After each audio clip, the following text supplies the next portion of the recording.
raríssimos, René de Paula Júnior falando, num cenário completamente não usual. Aliás, é um Roda e Avisa completamente fora do padrão, se é que há algum padrão para o Roda e Avisa. Normalmente eu gravo o Roda e Avisa ao volante, algumas vezes eu gravo em casa e tal, mas hoje de manhã eu estava com um assunto na cabeça e eu comecei a gravar no carro, e só que no meio da minha empolgação, eu acho que o carro passou num buraco, alguma coisa, o celular saiu voando do suporte e aí interrompeu, e aí eu não gravei e ficou tudo por isso mesmo, e a ideia se perdeu.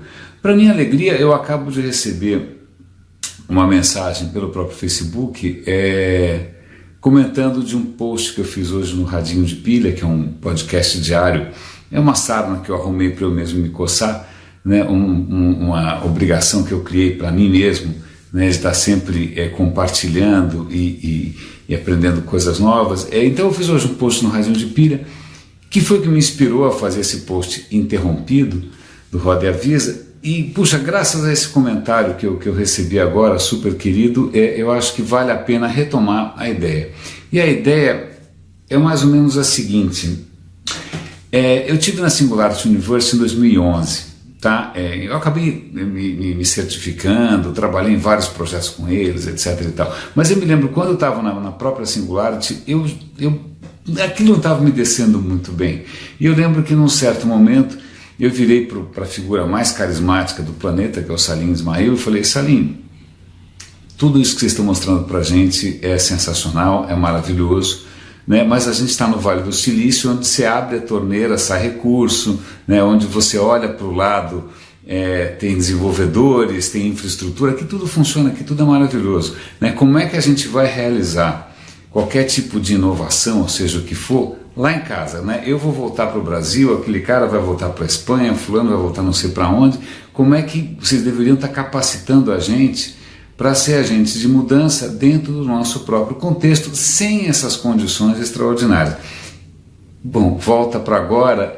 Hoje saiu um artigo no Estadão, é um artigo da The Economist traduzido, contando sobre essas startups, essas empresas de tecnologia que são bilionárias, né? Bilionárias. Pensa aí no Uber, pensa qualquer coisa, Tesla, tal. E são empresas que são bilionárias apesar de darem prejuízos bilionários o tempo todo, né? Apesar do Netflix e uma série dessas iniciativas estarem continuamente no vermelho, né? Eles continuam levantando fundos quase que infinitos. E aí a minha pauta é a seguinte: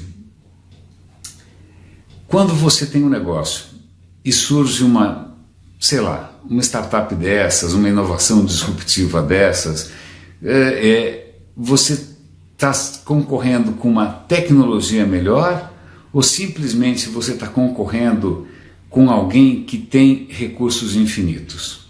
Porque essa a verdade. Quando a gente está aqui no Brasil, a gente tem que conviver, ou tem que sobreviver com condições que são muito menos favoráveis. Você tem uma pressão por resultado muito maior, você tem condições absolutamente voláteis que impedem o investidor de pensar a médio prazo, você tem uma escassez brutal de infra, uma escassez brutal de talentos. Então aqui o bicho pega, né? Ou como diria Tamara Assunção, venha para São Paulo ver o que é bom para tosse. Venha para cá para ver o que é bom para tosse. Aqui realmente o bicho pega.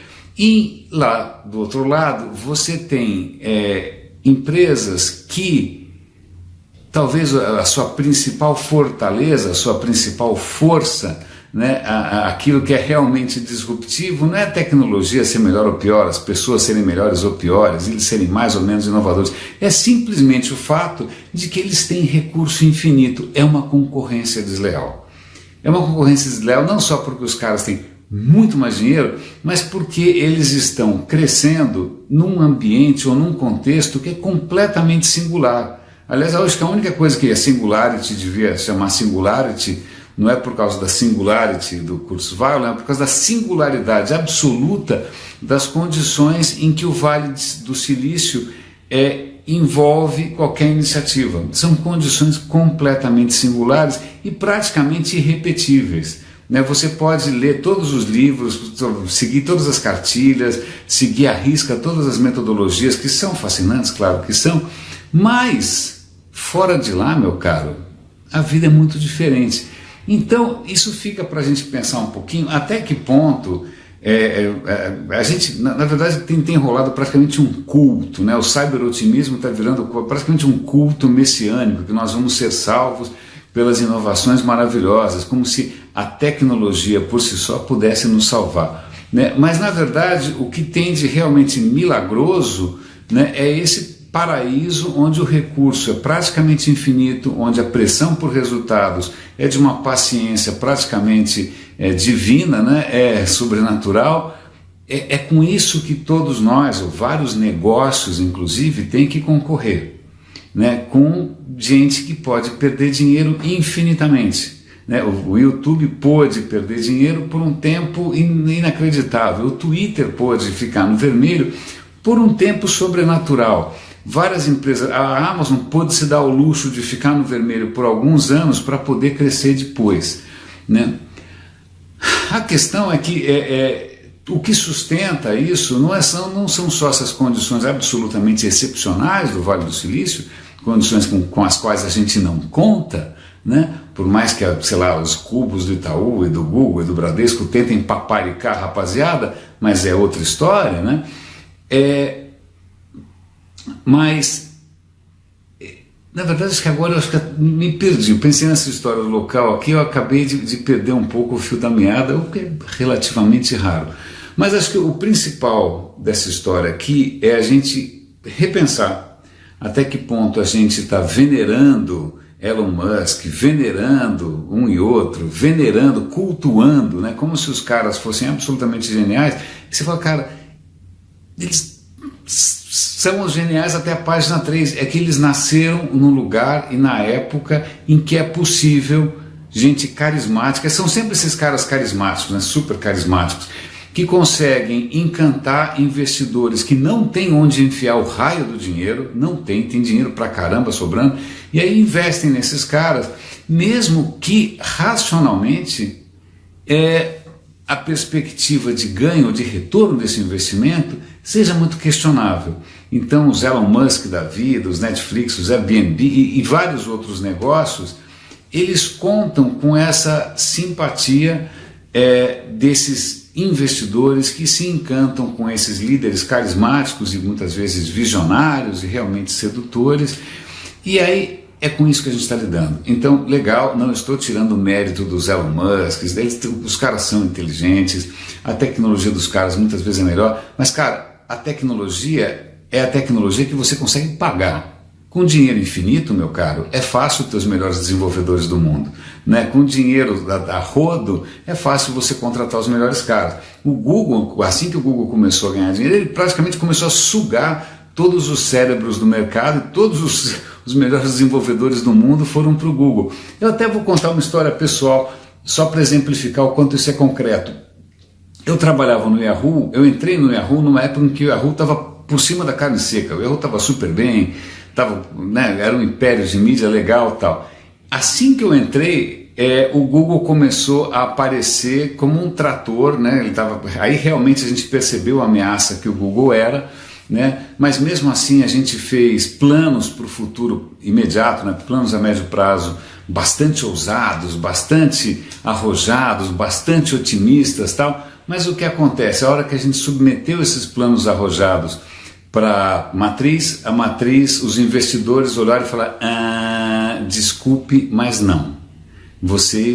Desculpe, mas não, nós não vamos dar dinheirinho para vocês. Aí os investidores puxaram o tapete, porque acho que eles não estavam mais tão excitados, tão empolgados assim. E o que acontece é que na hora que puxa o tapete, o que acontece? Congela novos projetos, congela contratações, você é obrigado a demitir gente absolutamente talentosa, você é obrigado a engavetar projetos promissores. Então não é simplesmente a questão que naquele momento o Yahoo era mais ou menos inovador, simplesmente puxaram o tapete, simplesmente o dinheiro acabou, simplesmente perdemos as graças dos investidores. Então enquanto você tem as graças dessas pessoas que têm o dinheiro infinito, cara, é fácil você ser inovador. Portanto, fica aqui a minha solidariedade com todos os inovadores e gente brilhante, talentosíssima, que está tentando fazer as coisas acontecerem aqui no Brasil, contra absolutamente todas, né, os obstáculos possíveis e imagináveis, inclusive a nossa cultura talvez um pouco retrógrada demais. A minha solidariedade, eu sei o quanto é difícil você tentar ser inovador ou fazer alguma coisa minimamente razoável com as condições precárias que a gente tem. Na boa, é muito fácil você ter a melhor tecnologia do mundo, os melhores desenvolvedores do mundo, o melhor marketing do mundo, o melhor design do mundo, quando tem gente apostando bilhões em você, porque o Big Boss é um cara realmente encantador, sedutor e carismático.